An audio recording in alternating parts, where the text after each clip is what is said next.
오늘 하나님께서 우리에게 주시는 말씀은 로마서 12장 1절 말씀입니다. 로마서 12장 1절 말씀 우리 함께 읽겠습니다. 그러므로 형제들아 내가 하나님의 모든 자비하심으로 너희를 권하노니 너희 몸을 하나님이 기뻐하시는 거룩한 산 제물로 드리라. 이는 너희가 드릴 영적 예배니라.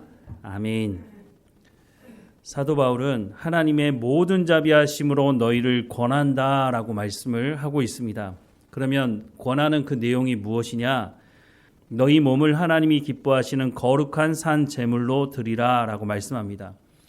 이것이 너희의 드릴 영적 예배라라고 말씀하고 있는 것이죠. 1절 말씀을 다시 보면 그러므로 형제들아 내가 하나님의 모든 자비하심으로 너희를 권하노니 너희 몸을 하나님이 기뻐하시는 거룩한 산 제물로 드리라. 이는 너희가 드릴 영적 예배니라 라고 말씀하고 있습니다. 먼저 바울은 몸에 대해서 말씀하고 있습니다. 그런데 제사를 드릴 때는 소나 양의 몸을 드리게 되는데 여기서는 너희 몸을 드리라고 말씀하고 있습니다. 하나님께 영적인 예배, 영적인 제사를 드리라고 말씀을 하면서 소나 양을 드리라고 말하는 것이 아니라 너희 몸을 드리라고 말하고 있습니다. 그리고 하나님께 제사를 드릴 때는 소나 양을 죽여서 각을 떠서 불태워 드리는 것이라고 말씀하고 있습니다. 레위기 1장 말씀을 보면 여호와께서 회막에서 모세를 부르시고 그에게 말씀하여 이르시되 이스라엘 자손에게 말하여 이르라. 너희 중에 누구든지 여호와께 예물을 드리려거든 가축 중에서 소나 양으로 예물을 드릴지니라. 그 예물이 소의 번제이면 흠 없는 수컷으로 회막문에서 여호와 앞에 기쁘게 받으시도록 드릴지니라. 그는 번제물의 머리에 안수할지니 그를 위하여 기쁘게 받으심이 되어 그를 위하여 속죄가 될 것이라. 그는 여호와 앞에서 그 숫송아지를 잡을 것이요 아론의 제사장들은 그 피를 가져다가 회막문 앞 제단 사방에 뿌릴 것이며 그는 또 그 번제물의 가죽을 벗기고 각을 뜰 것이요 제사장 아론의 자손들은 제단 위에 불을 붙이고 불 위에 나무를 버려놓고 아론의 자손 제사장들은 그 뜬 각과 머리와 기름을 제단 위에 불 위에 있는 나무 위에 버려 놓을 것이며 그 내장과 정강이를 물에 씻을 것이요 제사장은 그 전부를 제단 위에서 불살라 번제를 드릴지니 이는 화제라 여호와께 향기로운 냄새니라 라고 말씀하고 있습니다. 제물은 죽여서 각을 떠서 불태우라고 말씀하고 있습니다. 그것이 바로 제사를 드리는 것이다 라고 말씀을 하고 있는데 오늘 본문에서는 죽여서 드리는 제사, 죽여서 드리는 예배가 아니라 산 제물로 드리라 라고 분명히 말씀하고 있죠. 왜냐하면 예수님께서 단번에 이 제사의 모든 것을 끝내시고 죄의 문제를 해결하셨기 때문이다 라고 말씀하고 있는데요. 히브리서 9장 말씀에 보면 그리스도께서는 장래 좋은 일의 대제사장으로 오사 손으로 짓지 아니한 것 곧 이 창조에 속하지 아니한 더 크고 온전한 장막으로 말미암아 염소와 송아지의 피로 하지 아니하고 오직 자기의 피로 영원한 속죄를 이루사 단번에 성소에 들어가셨느니라. 염소와 황소의 피와 및 암송아지의 죄를 부정한 자에게 뿌려 그 육체를 정결하게 하여 거룩하게 하거든 하물며 영원하신 성령으로 말미암아 흠 없는 자기를 하나님께 드린 그리스도의 피가 어찌 너희 양심을 죽은 행실에서 깨끗하게 하고 살아계신 하나님을 섬기게 하지 못하겠느냐. 이로 말미암아 그는 새 언약의 중보자니 이는 첫 언약 때에 범한 죄에서 속량하려고 죽으사 부르심을 입은 자로 하여금 영원한 기업의 약속을 얻게 하려 하심이라. 또 25절 이하의 말씀에 보면 대제사장이 해마다 다른 것의 피로써 성소에 들어가는 것 같이 자주 자기를 드리려고 아니할지니 그리하면 그가 세상을 창조한 때부터 자주 고난을 받았어야 할 것이로되 이제 자기를 단번에 제물로 드려 죄를 없이 하시려고 세상 끝에 나타나셨느니라.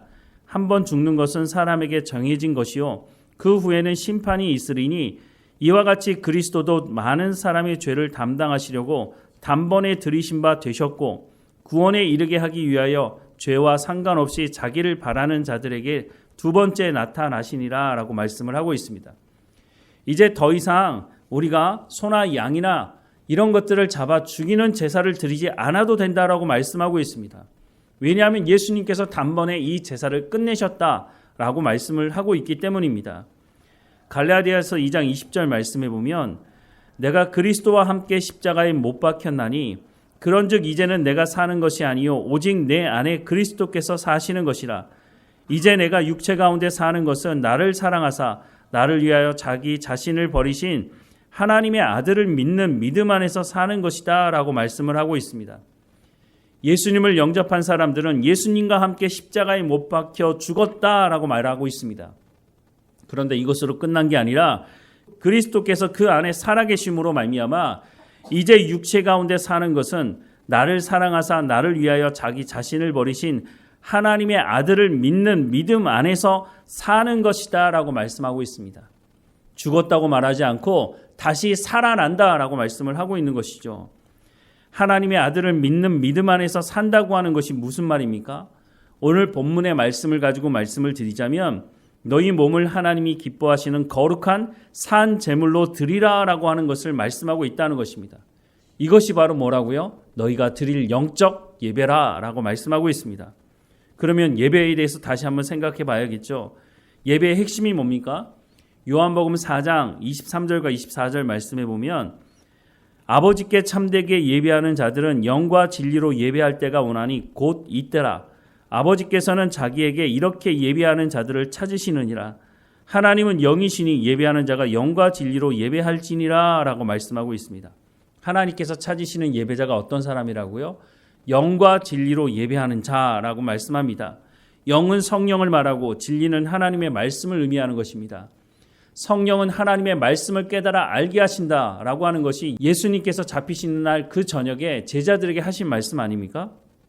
즉 성령을 통해서 하나님의 말씀을 깨달아 알게 되고 삶의 현장에서 성령의 열매를 하나님의 말씀에 순종함으로 성령의 열매를 맺어가는 것이 바로 하나님께서 찾으시는 예배자의 삶이다라고 말씀을 하고 있는 것이죠.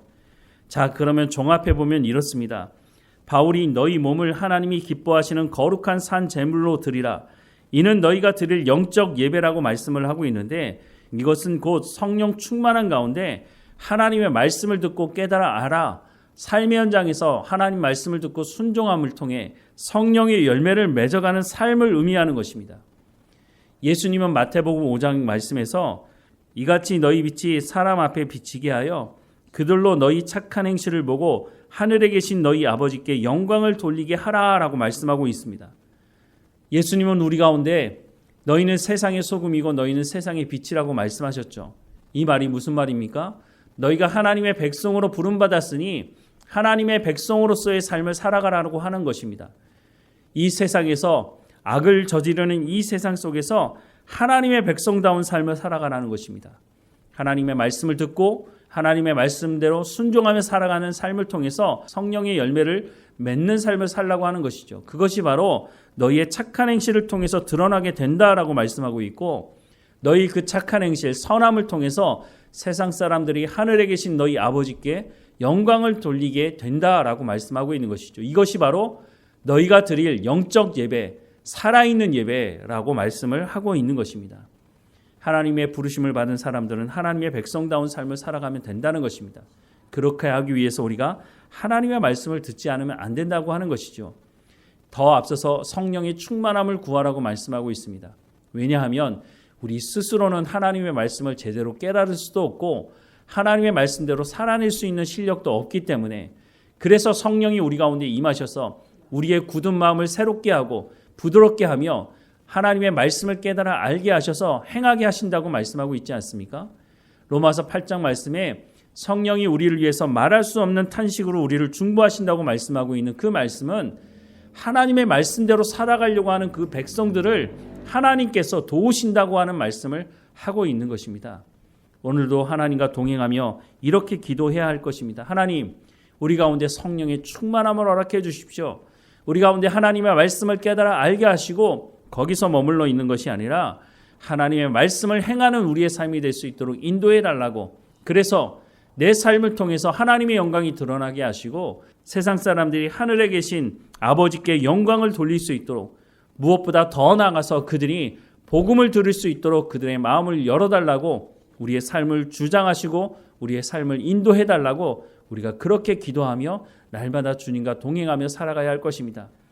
그럴 때에 하나님의 나라가 확장되어지며 우리를 통해서 복음이 증거되게 되는 것입니다.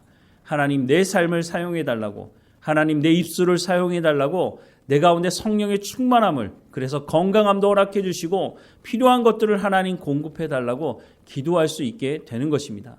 하나님 앞에 이와 같이 기도하며 하나님 앞에 성령의 열매를 맺으며 감사하며 하나님의 마음을 기쁘시게 하는 우리의 삶이 되기를, 영적인 예배를 드리는 우리의 삶이 되기를 주님의 이름으로 축원합니다. 기도하겠습니다. 사랑하는 하나님, 죽은 예배가 아니라 살아있는 예배를 드리라고 말씀하시니 하나님 우리 가운데 성령의 충만함을 허락해 주시고 영과 진리로 예배하는 자를 찾으신다고 말씀하시니 우리가 그런 사람인 것을 하나님 앞에 증명하며 살아가는 삶이 될 수 있도록 은혜를 허락해 주옵소서. 오늘 어느 곳에 있든지 하나님과 동행하며 하나님의 말씀에 순종함으로 우리가 소금의 역할을, 빛의 역할을 온전히 감당하며 살아가게 하옵소서. 우리의 삶을 통해서 드러나는 그 착한 행실을 통해서 하늘에 계신 너희 아버지께 영광을 돌리게 하라라고 말씀하신 그 말씀을 이루어내는 우리의 삶이 될 수 있도록 은혜를 허락해 주옵소서. 하나님 우리의 육체의 연약함도 하나님께 고백합니다. 불쌍히 여겨주시고 강건하게 하시고 모든 치료의 과정을 하나님 한 걸음 한 걸음 인도해 주옵소서. 우리의 자녀들 어느 곳에 있든지 하나님 지켜주시고 오늘 우리 가운데 부어주시는 그 은혜가 우리의 자녀들에게도 있게 하시고 하나님 우리의 자녀들이 하나님의 말씀을 깨달아 알게 하셔서 이 시대 가운데 하나님께 영광을 드러내는 삶이 될 수 있도록 인도해 주옵소서. 늘 우리와 함께 하시는 하나님께 감사드리고 예수 그리스도 이름으로 기도드립니다. 아멘.